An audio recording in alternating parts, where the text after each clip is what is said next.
Bom, então, basicamente, essa disciplina, né, biodiversidade, interações entre organismos e ambiente, é uma disciplina de ecologia básica, né, para vocês que são do bacharelado em ciência e tecnologia. Eu sei que muitos de vocês, né, devem ter pensado, né, por que eu vou estudar ecologia se eu quero ser engenheiro de automação e robótica, da computação, aeroespacial, enfim. E talvez alguns de vocês, né, queiram ser biólogos, espero que sim, né? Mas, enfim, quem quer ser biólogo já gosta dessa disciplina. Mas quem não quer, né, ser biólogo, enfim, ir para as biológicas, ou para a engenharia ambiental, por exemplo, é bem importante, né, que vocês encarem essa disciplina como uma disciplina que vai ajudá-los a entender alguns conceitos relacionados à vida de vocês, né, à existência de vocês aqui nesse planeta Terra, né? Então, não é só uma questão de passar, né, na disciplina, me formar como bacharel em ciência e tecnologia, é uma formação mesmo para a vida de vocês, e a universidade prevê uma formação integral, né, que vocês tenham aí contato com diferentes áreas de conhecimento, é um bacharelado interdisciplinar. Então, antes de vocês serem engenheiros de qualquer coisa, vocês vão ser bacharéis em ciência e tecnologia, que é um bacharelado interdisciplinar, né, e pressupõe, então, conhecimento sobre diferentes aspectos das diferentes disciplinas, né. Então, essa é uma disciplina bastante importante para a formação de vocês. Então, eu espero que vocês gostem e curtam a disciplina, tá? Muito bem. Então, qual que é a relação da ecologia com o nosso dia a dia, né? Então, olhem essas imagens. Se a gente olha interações, né, entre organismos acontecendo, né, no ambiente, automaticamente a gente deve pensar na relação entre isso e a nossa existência aqui na Terra, né? Então, por exemplo, né, a importância dos polinizadores para a produção, né, de alimentos, não só para a gente, mas para outros seres vivos também, né? Então, daí já existe, né, uma grande importância da gente conhecer, né, quais são essas interações, que organismos participam dessas interações, como eles participam e como que isso influencia não só a gente, mas as outras espécies também, né? Então, direta e indiretamente vai ter a ver com a gente, né? Quando a gente olha também imagens como essa, né, a gente tem aí várias questões socioambientais, desmatamento, enchente ou planejamento de áreas urbanas, né, ou não planejamento de áreas urbanas, poluição, né, dos rios e mares, sobreexploração dos recursos, né, como pesca exagerada, né, exacerbada, ou caça, né, além da conta. Enfim, todos esses problemas socioambientais têm a ver com o conhecimento que nós temos da área da ecologia, ou o conhecimento que nós não temos, né, da área da ecologia. Então, os ecólogos estudam todos esses aspectos. Muitas das coisas a gente sabe que a gente está fazendo errado, né? E aí também tem uma questão de o quanto esse conhecimento que vocês vão ter nessa disciplina vai gerar mudança de comportamento, mudança de valor, mudança de atitude, né?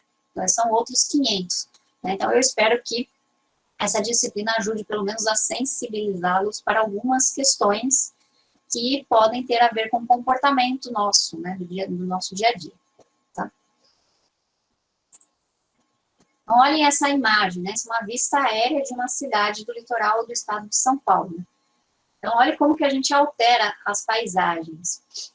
Então, a gente tem aqui uma paisagem típica, né, do nosso litoral, com a Mata Atlântica razoavelmente preservada, né, em uma determinada área aqui da imagem, as estradas, né, cortando o que originalmente era ocupado por vegetação, as áreas, né, urbanas substituindo, né, o que era antes aqui floresta de restinga, né, e também a gente tem o impacto da poluição, né, por esgoto, sendo lançada aqui diretamente na areia, né, e também na água do mar. Bom, então a ecologia da paisagem estuda justamente essas formas de interação, como nós alteramos as paisagens terrestres e aquáticas também, né? Esse é um campo da ecologia que se chama ecologia da paisagem. A gente vai falar um pouquinho disso também aqui na disciplina, tá? Então, alteramos o ambiente e somos influenciados por essas alterações. Então, isso, de alguma forma, né, repercute, gera consequências para nós e para a nossa existência aqui no planeta, dado, né, o contexto atual que vocês bem conhecem. Estamos falando via, né, Google Meet justamente porque, né, a gente tem aí um aspecto relacionado a uma interação ecológica, né, um vírus, mas com várias espécies, né, de organismos, e nós também, né. E aí a gente tem um histórico de como que essas interações, né, moldaram aí a nossa história, né, influenciaram a nossa história, e como também isso gerou conhecimento, né, como que o nosso conhecimento dessas interações promove, né, a mudança e a geração, por exemplo, de novas tecnologias, né, novos medicamentos, enfim. Então a gente tem aqui um histórico de algumas pandemias e o quanto de pessoas, né, morreram por causa dessas doenças, né? Então, 200 milhões de pessoas por causa do sarampo, 300 milhões de pessoas já morreram por causa de varíola, entre 50 e 100 milhões de pessoas morreram por causa da gripe espanhola, e hoje com o coronavírus a gente tem 2 milhões, mais de 2 milhões de pessoas, né, já mortas por esse vírus, né? Então, por essa interação, né, maléfica, assim, né, prejudicial aí para a espécie hospedeira, né? Então, a gente vai ver também tipos de interação ecológica aqui. Então, a ecologia basicamente estuda estas interações, né? Então, Krebs definiu a ecologia em 72 como sendo o estudo das interações que vão determinar aonde os organismos ocorrem, né, aqui no planeta, e quanto de cada tipo de organismo existe em cada local do planeta. Dificilmente os organismos ocupam todo o planeta, né, como o caso de alguns vírus que causam essas, né, pandemias. A gente tem poucos organismos que são cosmopolitas, que ocupam o planeta e se dão bem em qualquer lugar do planeta, né. Então, basicamente, a gente tem tipos de organismos com exigências específicas para determinados, né, e que conseguem, então, sobreviver em determinados locais do planeta. Então, os ecólogos procuram entender quais são essas exigências e por que isso ocorre, então, nessas regiões. Os pesquisadores Townsend, Bevan e Harper, em 2006, também definiram a ecologia, né, muito parecido com a forma como Krebs definiu. O estudo da distribuição e a abundância dos organismos e das interações que determinam essa, né, distribuição e abundância. Então, veja que o foco da definição de Krebs para a ecologia foi nas interações e como elas determinam a distribuição e abundância, e o Townsend, Bevan e Harper colocaram o foco da definição na distribuição e abundância, né? E em segundo lugar, né, em segundo foco, as interações que determinam a distribuição e abundância. Então, veja, a gente tem aí dois enfoques da ecologia, né? O foco no padrão, né, nos padrões, que é esse estudo da distribuição e abundância, e o foco nos processos, que são nessas interações que causam as diferentes distribuições e abundâncias, né? Então, processos e padrões. Quando eu falo interações, eu estou aqui pensando em interações entre organismos, né, entre diferentes tipos de organismos, e também dos organismos com o meio físico. Vocês vão ter uma aula só sobre a importância do meio físico para a vida, né? Aqui eu estou dando pinceladas, tá? No que vocês vão ver aí na disciplina. Então, por que estudar ecologia? Então, a nossa população, por exemplo, está crescendo exponencialmente, né? Então, esse é um gráfico aqui de crescimento da população humana. Então, veja, se a gente não entender, né, como que a gente está interagindo com o nosso ambiente e com as outras espécies que ocupam o nosso planeta, provavelmente a gente vai ter um fim drástico, né? Um fim não muito agradável.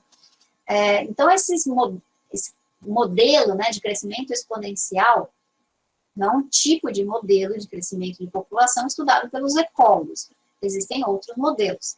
Então, nas aulas de ecologia de populações, vocês vão estudar, né, esses modelos. Existem aí, então, descrições matemáticas, né, para esses modelos, e aí vocês vão entender melhor como esses modelos funcionam. Então, é importante a gente né, ficar aqui nesse planeta, a nossa espécie se manter aqui. Para isso, a gente precisa, então, conservar a biodiversidade, né? A gente pode colocar, então, alguns valores, né? Ou dar importância, né? Por que a gente dá importância para a biodiversidade, né? Por que a biodiversidade é importante? Por que é importante a gente conhecer, né, a diversidade de vida aqui no planeta, né? Ou biodiversidade. A gente tem diversas razões para estudar a biodiversidade, e os ecólogos estudam, né, a biodiversidade, como a gente já viu aí, as interações entre os organismos e o ambiente, né? Um desses fatores pode ser porque a gente usa essa biodiversidade, né, para a gente se sustentar. A gente tem um uso econômico da biodiversidade. Por exemplo, né, a biodiversidade é fonte de alimento, basicamente tudo que a gente come vem da biodiversidade, né, e o nosso conhecimento sobre essa biodiversidade fez com que a gente modificasse muito, né, as espécies que a gente usa comercialmente, né, para alimentação. Então, o milho, né, o feijão, batata, não tem nada a ver com as espécies selvagens, né, que foram descobertas pela primeira vez pelos pesquisadores, pelos cientistas, né. A gente modificou bastante essas espécies, visando aumento de produtividade, maior tolerância a estresse ambiental, né, para a gente, então, aumentar aí essa produtividade, para a gente conseguir sustentar as nossas populações aqui no planeta, né. A gente come não só plantas terrestres, né, e animais, mas também a gente come plantas marinhas, né, como as algas, né. Então, a gente explora bastante a biodiversidade do nosso planeta, né? A gente come fungos, né? Não come só animais e plantas, come fungos também, né? Não tem fungo aqui, mas enfim, só tem planta e animal. Vou pôr um exemplo de fungo da próxima vez. Mas enfim, a gente come vários grupos, né, de organismos. Então, saber sobre esses grupos, saber como eles interagem uns com os outros e com a gente, é importante para a gente se manter aqui. A gente usa a biodiversidade como fonte de energia, tanto a biodiversidade do passado, né, que deu origem aos combustíveis fósseis, como a biodiversidade presente, né, que dá origem aos biocombustíveis, né. Então, a gente tem um uso econômico aí relacionado à energia. A gente usa a biodiversidade para nossa higiene, né. Então, vocês não têm noção da quantidade de produtos de higiene que levam componentes de algas, por exemplo, na sua composição. Então, sabonete, shampoo, batom, né, creme, gel de cabelo, enfim, um monte de coisa tem na sua composição, né, materiais extraídos da biodiversidade, né, tanto nas essências quanto nos componentes de estabilização, emulsificação, né, que são usados para fazer os géis e os cremes, né. Então, é muita coisa que a gente usa da biodiversidade. A biodiversidade gera materiais, né, então móveis, instrumentos musicais, roupas, livros, né, papel, enfim, a gente usa a biodiversidade para tudo isso, né? Vem então da madeira das árvores, vem das fibras de plantas, né? Enfim, a gente usa isso no nosso dia a dia. Vários medicamentos, né? Quem de vocês já tomou uma aspirina, né? O ácido acetil salicílico foi primeiramente descoberto, né? Extraído de uma planta, né? E assim para vários outros medicamentos que a gente toma no nosso dia a dia. Então, existe um campo, né, todo aí da ciência, que é a da prospecção de produtos ou de princípios ativos da biodiversidade. Eu estava mencionando as algas, eu gosto muito das algas porque eu estudei as algas no meu doutorado, né? Então, existem muitas algas que são produtoras de compostos antivirais, antitumorais, né, e vários pesquisadores, então, estudam esses compostos. Os briozoários, né, não sei se algum de vocês já ouviu falar num briozoário, mas são grupos, né, organismos que produzem também compostos antivirais, antitumorais, né, e às vezes a gente nem sabe da existência desses organismos. Então, veja qual que é um problema da gente desconhecer a biodiversidade. Várias espécies, principalmente marinhas, né, estão desaparecendo do planeta, sem ao menos a gente ter descoberto essas espécies, descrito essas espécies, né, visto essas espécies alguma vez, né? Então, nós, humanos, estamos sendo considerados, né, por muitos pesquisadores, como o 6º agente de extinção em massa do planeta. Inclusive, né, alguns geólogos têm sugerido, né, que a gente use o termo antropoceno, né, com o homem como sendo uma força geológica, para definir esse período atual em que a gente se encontra, a partir da década de 50, da 1950 para cá. Eles estão aí propondo como sendo o antropoceno. Então, nós temos um poder muito grande de alteração, né, do nosso meio, e isso pode trazer uma série de consequências negativas para a nossa própria espécie, né. Quem já foi à praia já deve ter visto na areia essa espécie de planta. Então, também, recentemente, alguns anos aí atrás, foi descoberto que essa planta produz uma substância que cicatriza queimaduras de água-viva, né? Então, veja, é uma plantinha que a gente pode se deparar aí na praia, pode ser fonte de alguma coisa, né? A biodiversidade também tem outro valor, que não só esse valor de uso, né? Esse valor utilitário que a gente dá para a biodiversidade, né? Então, também existe um valor que é um valor de bem-estar, né? A biodiversidade fornece para a gente um bem-estar, a inspiração, recreação, né? Então, a visita a ambientes naturais pode trazer, né, esses benefícios, né? Então, espero que vocês já tenham a oportunidade de visitar ambientes naturais como esses, né? Praias, matas, né? Lagos, montanhas, né?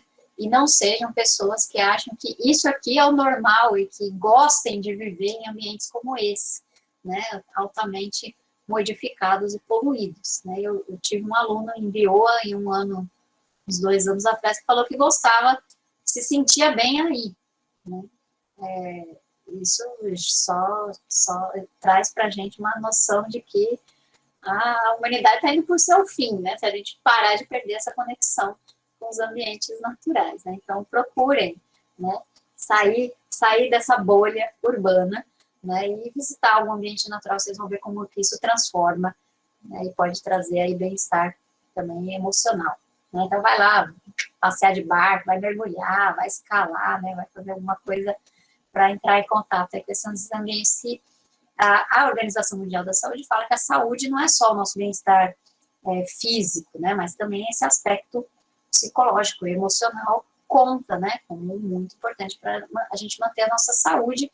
Vocês devem estar sentindo isso muito bem agora com essa situação de isolamento, né? Então é bom a gente cuidar do aspecto mental também. Um outro valor da biodiversidade, que é menos mencionado, mas é talvez mais importante até do que os outros, é um valor que a gente chama de um valor ético da nossa espécie em relação às outras espécies do planeta.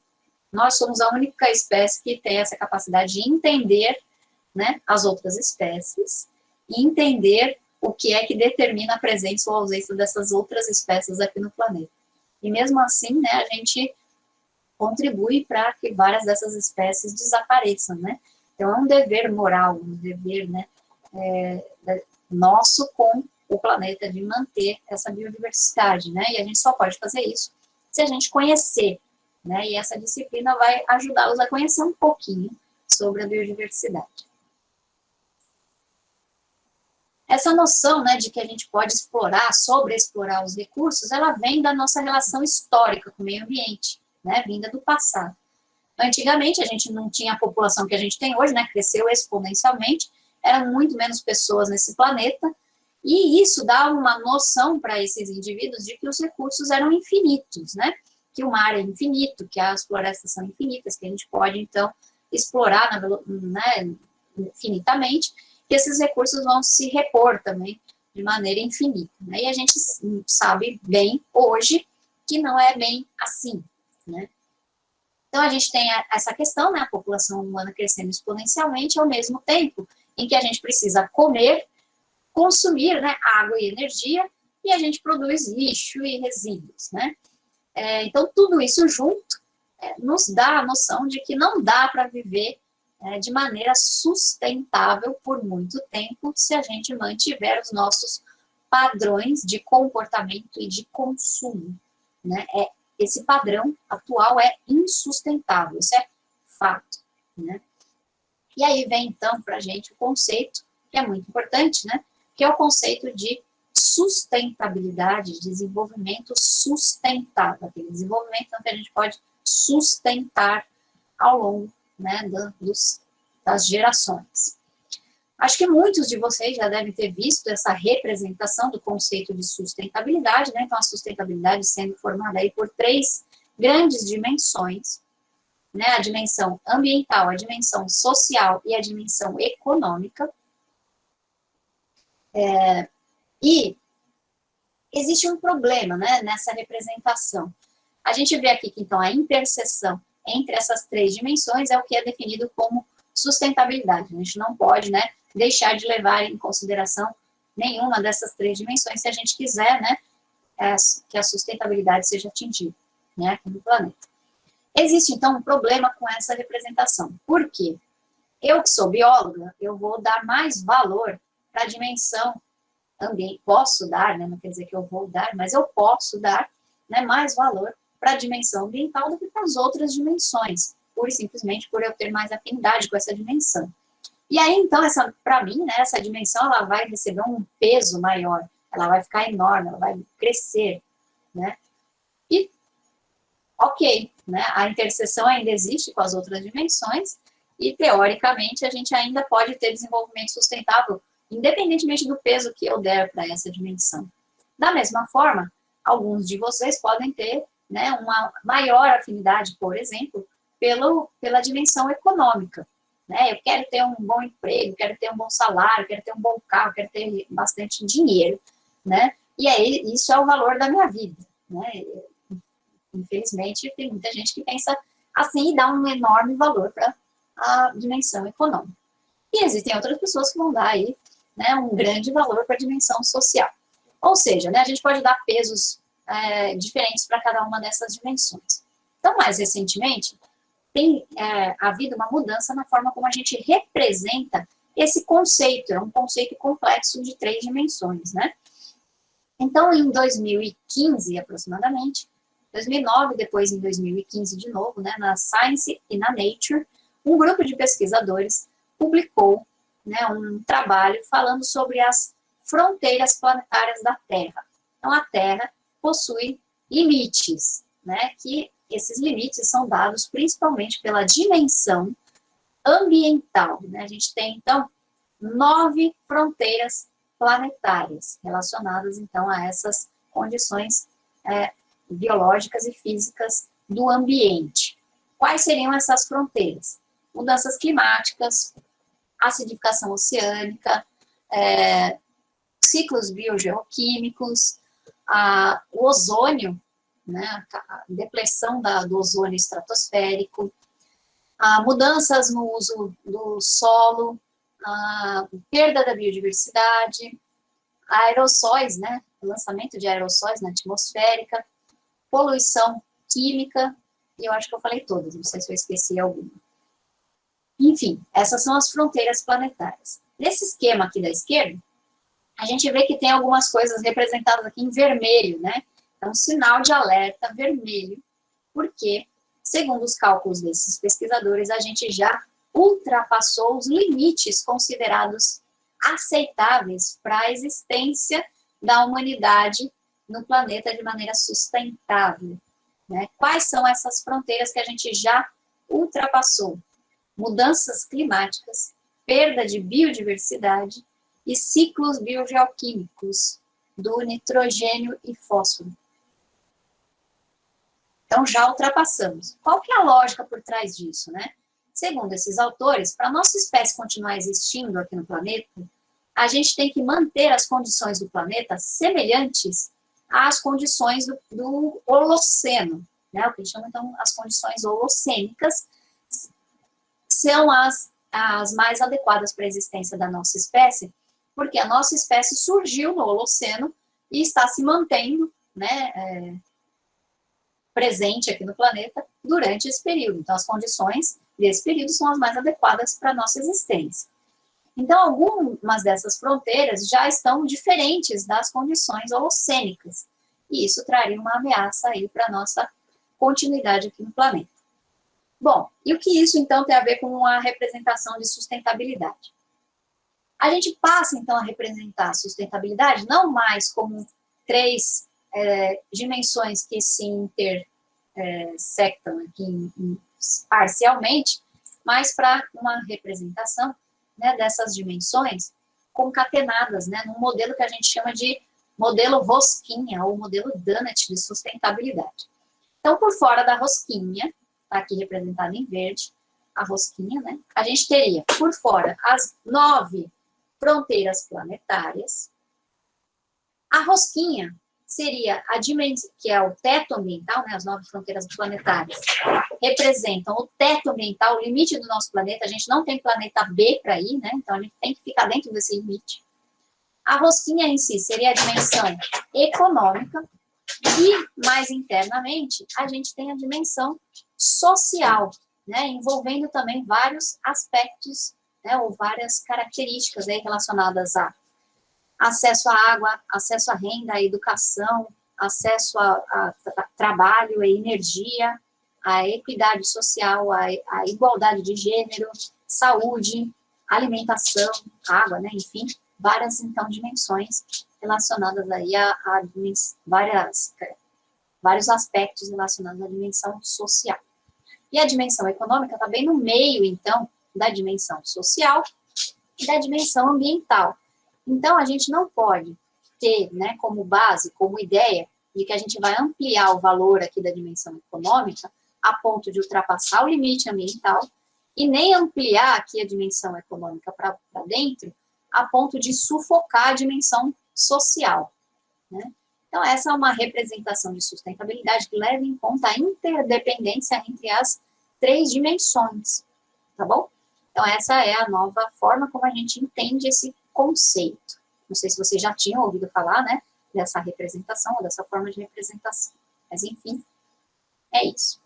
E o que isso tem a ver com conceitos de ecologia, né? Então, se a gente pensa, né, que o nosso planeta tem um limite, automaticamente a gente pensa num conceito ecológico, que é o conceito de capacidade de suporte, né? Então, que é nada mais, nada menos do que o tamanho populacional máximo que, né, os recursos do planeta sustentam, né, suportam. Além disso, a gente também entra num conceito, que é o conceito de ecossistema. Para a gente entender esse ecossistema, né, esse conceito de ecossistema, a gente tem que entender fluxos de energia, né, e ciclagem de matéria, né, nos diferentes ambientes, né, e através de diferentes sistemas ecológicos, e entender que isso está em um equilíbrio, né, e esse equilíbrio ele é dinâmico, mas basicamente tudo de energia que entra deve sair. Se a gente tem algum desequilíbrio, né, na entrada ou na saída, né, desses sistemas, a gente promove, então, um desequilíbrio no nosso planeta também, né? Então, cada uma daquelas fronteiras planetárias e cada uma das espécies do nosso planeta pode ser visto, então, como um sistema ecológico em funcionamento, né? Então, a gente deve entender esse funcionamento se a gente quiser manter esses sistemas funcionando adequadamente.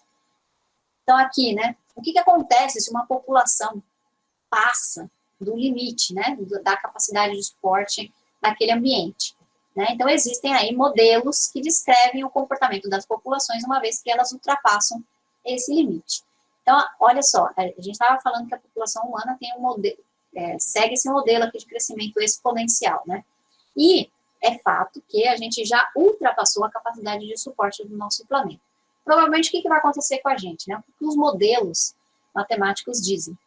A nossa população, uma vez ultrapassando a capacidade de suporte, vai sofrer uma queda, né, no seu tamanho, até que esse tamanho populacional fique novamente abaixo da capacidade de suporte do planeta. Como que isso se expressa, né? Por exemplo, do que a gente está vivendo agora, né? Doenças, guerras, né? Então, disputa por recursos, né?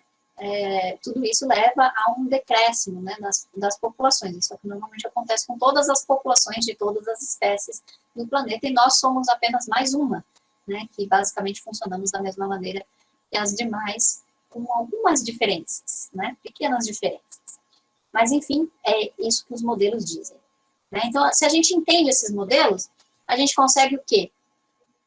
Propor soluções, planejar soluções, né, prevenir, né? Então, existe também um comportamento que é bem inexplicável da espécie humana, que nós somos a única espécie que compreende os sistemas ecológicos, né, ou até um certo nível, compreende as outras espécies, mas mesmo de posse desse conhecimento, a gente não faz muita coisa para mudar o nosso destino, né? Ou o destino aí previsto para as outras populações também, né?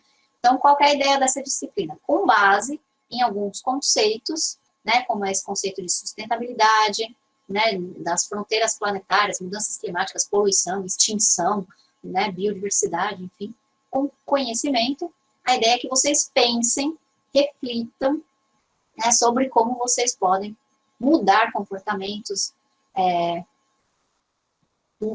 influenciar comportamentos, demandar soluções, né, dos órgãos governamentais, enfim, contribuir para essas soluções também, com novas tecnologias, com novos conhecimentos, enfim, com pesquisa, né, então vocês podem tomar decisões aí para o futuro de vocês, né, eu provavelmente estarei morta daqui a meio século, né, ou menos, né, e vocês vão ser a geração aí que vai receber, né, todas as consequências do que está sendo feito hoje e o que foi feito no passado, né, por nossos semelhantes, né. Então, é isso, né, pensem sobre isso e como que vocês podem mudar alguma coisa. Né? Como é que a gente vai estudar ecologia nessa disciplina? Então, basicamente, a gente vai tentar entender, né, os diferentes níveis de organização dos sistemas ecológicos. Então, organismo, população, comunidades, né, e biosfera, e os sistemas ecológicos ou ecossistemas que não têm escala, né, que podem ser vistos aí em qualquer um desses níveis. Então, basicamente é isso, a disciplina está organizada nesses níveis, e vocês vão entender as propriedades de cada um desses níveis, e como que essas propriedades se refletem, né, nas propriedades dos níveis subsequentes, tá? Ou as propriedades emergentes de cada um desses níveis, tá? Ao final da disciplina, eu espero que vocês consigam definir esses níveis, enxergar, né, identificar esses níveis, e também, né, compreender os processos e os padrões ecológicos e que isso, de alguma forma, possa contribuir para vocês tomarem decisões sobre questões socioeconômico-ambientais, né, que venham a se deparar aí na vida de vocês, tá bom? Basicamente, era essa a mensagem de hoje. Obrigada aí pela atenção.